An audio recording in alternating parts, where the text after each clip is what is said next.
Trisha, welcome to my blog. আজকে ছিল আমাদের ছোট্ট টিল্লুর 13 দিনের যজ্ঞ। তার সাথে আমাদের ছোট টিল্লুর ভালো নাম কি রাখলাম, ওকে সবাই মুখ দেখে কি কি গিফট দিল, সেই সব কিছু তোমাদের সাথে শেয়ার করব। সকালবেলা উঠে আমি রেডি হয়ে গেছি, স্নান টান করে 13 দিন বাদে একদম ফ্রেশ হয়ে। এদিকে টিল্লুকেও রেডি করে নিয়েছি নতুন জামা পরিয়ে, তার সাথে মাম্মামও চলে এসছে, মাও সব পুজোর জোগাড়জান্তি করে নিয়েছে, আমার ছোট পিসিও ছিল সাথে। সবাই মিলে এবার পুজোতে বসে গেছি। আর ওকে নিয়ে এটা আমাদের প্রথম পুজো, মানে প্রথম আমি আর অভি ওর জন্য কোনো একটা পুজোয় বসলাম। আজকে আমাদের আতর উঠবে, তার সাথে ওর একটা ভালো নামও দেবো। দেখতেই পাচ্ছ দুটো নাম ভেবেছি আমরা, একটা আদ্বিক একটা ইভান, দুটোর মধ্যে একটা ঠিক করব, সেটা ভিডিও শেষে তোমাদেরকে বলেই দেবো। ওর ডাক নাম তো টিল্লু, সেটা তোমাদেরকে বলেই দিয়েছি।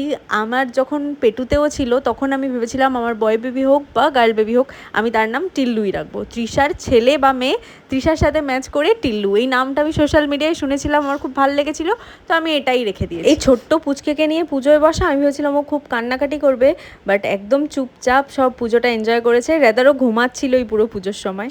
আর আজকে না ওকে এই চামচটা দিয়ে আমার বাবা মধু খাইয়েছে।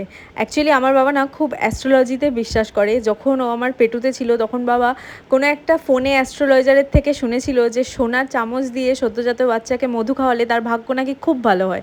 তাই তখন থেকে আমার বাবার ইচ্ছা ছিল যে আমার ছেলে হোক বা মেয়ে হোক, যেই হোক না কেন, বাবা তাকে মুখ দেখে একটা সোনার চামচ দেবে আর সেটা দিয়ে মধু খাওয়াবে। তো আজকে সেই আশাটা বাবার পূর্ণ হলো। আর ওর ঠাম্মি আর দাদাই এই চাঁদ লকেটটা আর সাথে এই রূপোর বালাটা দিয়েছে, আর তার সাথে ওর মানি মানে ওর মাসি দিয়েছে এই রূপোর বালাটা। এই সব কিছুই ও পেয়েছে। ওকে মুখ দেখে ওর দিদান, দাদাই আর ঠাম্মি, দাদান আর মানি কি কি দিয়েছে সব তোমাদেরকে দেখিয়ে দিলাম। পুজো কমপ্লিট হওয়ার পর এবার যজ্ঞ শুরু হয়ে গেছে। আর এই যজ্ঞের তাপটা এত মারাত্মক ছিল, এর সামনে বসাটা খুব মানে মারাত্মক গরম লাগছিল, তাও বসতে তো হবেই। আর আমি যেহেতু এখন নিচে পুরো বসতে পারছি না, তাই আমি চেয়ারে বসেছিলাম, আর অভি নিচে বসে বাকি কাজগুলো করছিল। ভালোবেসে সবাই ওকে অনেক নাম দিয়েছে, যেমন মা দিয়েছে শ্রবণ, যেহেতু শ্রাবণ মাসেও আমার পেটুতে এসেছিল। মাম্মাম দিয়েছে সৃজিত, অভিজিতের সাথে ম্যাচ করে। বোন ডাকে নাড়ু বলে। আমার পিসি ওকে নাম দিয়েছে তাতান, আমার ছোট পিসি ওকে রাজ বলে ডাকে।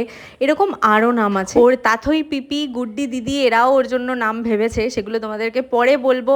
এবার তো ওর একটা ভালো নাম রাখতেই হবে, আর এই ভালো নামটা সবসময় আমরা চেয়েছিলাম যেন একটা মিনিংফুল নাম হয়, নামটার যেন একটা খুব সুন্দর মানে থাকে।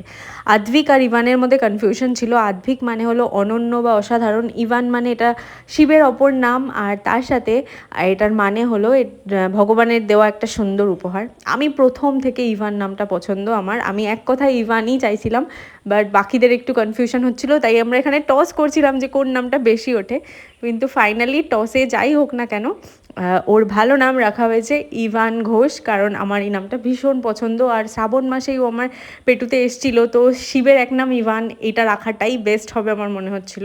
আর ভালো নামটা যেহেতু ভেবেছিলাম অভির সাথে ম্যাচ করে রাখবো, তো অভির ছেলে ইভান যথেষ্ট ম্যাচ আছে। তোমরা জানিও ওর এই ভালো নামটা তোমাদের কেমন লাগলো। আমার ছোট্ট টিল্লু সব নামই আমার পছন্দ, কিন্তু তোমাদের কেমন লাগলো সেটা আমাকে কমেন্ট করে জানিও।